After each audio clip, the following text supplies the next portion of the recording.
This is Bulbine Frutescens Hallmark, and you're going to see Bulbine Frutescens in just a moment. The difference is that, or Stalked Bulbine, this one has orange and yellow flowers, as you can see here. A little more interest, and straight Bulbine Frutescens has a yellow flower only. So both of these are growing in my front yards, fairly new planting. Here's a good photograph of how distinctive the orange and yellow are together on Hallmark.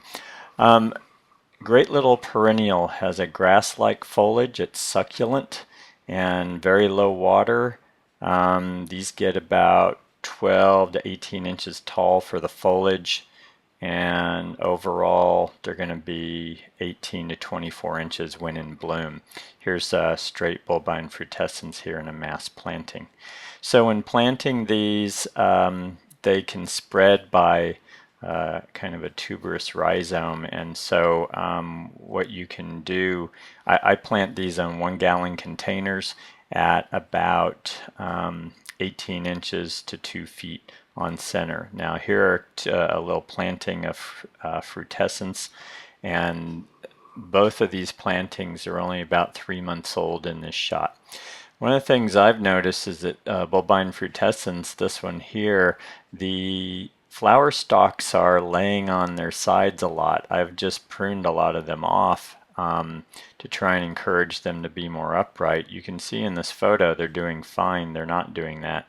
I'm not really sure what's driving that. It's in what seems to be the same conditions as the Hallmark plant, but all of the Hallmark flower stalks are upright, whereas a lot of these Frutescens are laying on their side.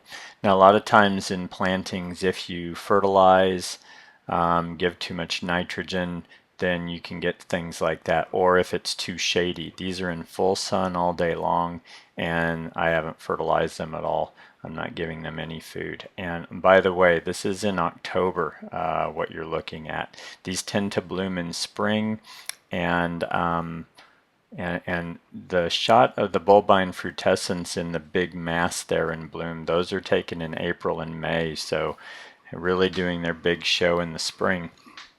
Now, some literature I read said that these will rebloom if it's in a hot inland area. Well, I am in a hot inland area, and it is fall, but it has not cooled down this year, and yet these have really bloomed a lot. They've essentially been blooming since I put them in, I would say in July, and been in bloom the whole time. Now they seem to be at a very heavy bloom cycle right now here in October.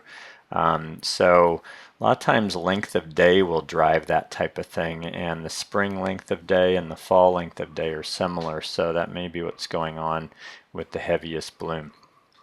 Just something to be aware of. Now, I have one in a container that's in a fair amount of shade, does not have a single flower on it. At the same time, these are blooming very nicely. So I think you do want these in some sun. It says sun to light shade. My other one's in part shade to half shade, and it is not blooming at all. So I would say give these some sun if you really want them to bloom.